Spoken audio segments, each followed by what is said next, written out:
നമസ്കാരം. ഞാനിപ്പോ ഒരു ലഞ്ച് ഐറ്റം ആയിട്ടാണ് വന്നിരിക്കുന്നത്. ക്വിക്കായിട്ട് നമുക്ക് ഉണ്ടാക്കാൻ പറ്റിയ ഒരു റെസിപ്പിയാണ്. മിക്സഡ് ഫ്രൈഡ് റൈസ് ഉണ്ടാക്കാൻ പോകും. പെട്ടെന്ന് ഉണ്ടാക്കാം. അമരപ്പയർ, ബീട്രൂട്ട്, ക്യാപ്സിക്കം, ക്യാരറ്റ്, ഉരുളക്കിഴങ്ങ്, സവാള, 2 പച്ചമുളക്. റൈസ് വേവിക്കാൻ വെള്ളവും പാലും കൂടെ ചേർത്ത് അടുപ്പിൽ വെക്കാം. ഈ ചോറ് പാലിൽ കിടന്ന് വേകുമ്പോൾ ഒരു നല്ലൊരു ഫ്ലേവർ കിട്ടും. ഒരു 6 to 8 മിനിറ്റ്സ് തന്നെ ഒരുപാട് വെന്ത് കുഴഞ്ഞു അത് ഊറ്റിയെടുക്കാം. ഇനി വെജിറ്റബിൾസ് റെഡിയാക്കാം. പാൻ വെച്ചിട്ട് അതിലേക്ക് നമുക്ക് കുറച്ച് ബട്ടർ ആഡ് ചെയ്ത് കൊടുക്കാം. ഇനി അതിലേക്ക് നമ്മൾ ചോപ്പ് ചെയ്ത് വെച്ചിട്ടുള്ള വെജിറ്റബിൾസ് ഓരോന്നായിട്ട് ചേർത്ത് കൊടുക്കാം. ആവശ്യത്തിന് ഉപ്പ് ചേർക്കാം. അതിലേക്ക് കുറച്ച് ഡാർക്ക് സോയാ സോസ് ഒഴിച്ചു കൊടുക്കാം.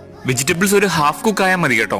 ഈ വെജിറ്റബിൾസ് സൈഡിലോട്ടൊന്ന് ഒതുക്കി വെച്ചിട്ട് അതിന്റെ നടുക്ക് കുറച്ചും കൂടി ബട്ടർ ആഡ് ചെയ്ത് കൊടുക്കാം. എന്നിട്ട് എഗ്സ് ഫ്രൈ ചെയ്തെടുക്കാം. ഇനി സെപ്പറേറ്റ് സോട്ട് ചെയ്ത് ബീട്രൂട്ട് ആഡ് ചെയ്ത് കൊടുക്കാം. അല്ലെങ്കിൽ നമ്മുടെ ഫ്രൈഡ് റൈസ് റെഡ് റൈസ് ആയി. കുറച്ച് പെപ്പറും ഗരം മസാല ആഡ് ചെയ്യാം. ഇനി റൈസ് ഇട്ട് മിക്സ് ചെയ്യാം. കുറച്ച് എള്ളെണ്ണയും കൂടെ ഒഴിച്ചു കൊടുക്കാം. റൈസിന്റെ ടെക്സ്ചർ കീപ്പ് ചെയ്യാനുള്ള ഒരു ടിപ്പാണ്. ഒരു ചൈനീസ് ഫ്ലേവറും കിട്ടും. അങ്ങനെ സ്വാദൂർന്ന കാണാൻ ഭംഗിയുള്ള പഞ്ചവർണ്ണ ഫ്രൈഡ് റൈസ് റെഡി. ഞങ്ങൾ ഫ്രൈഡ് റൈസ് കഴിക്കാൻ പോണേ. അപ്പൊ അടുത്ത വീഡിയോ വരുന്നത് വരെ ബൈ. Love you all.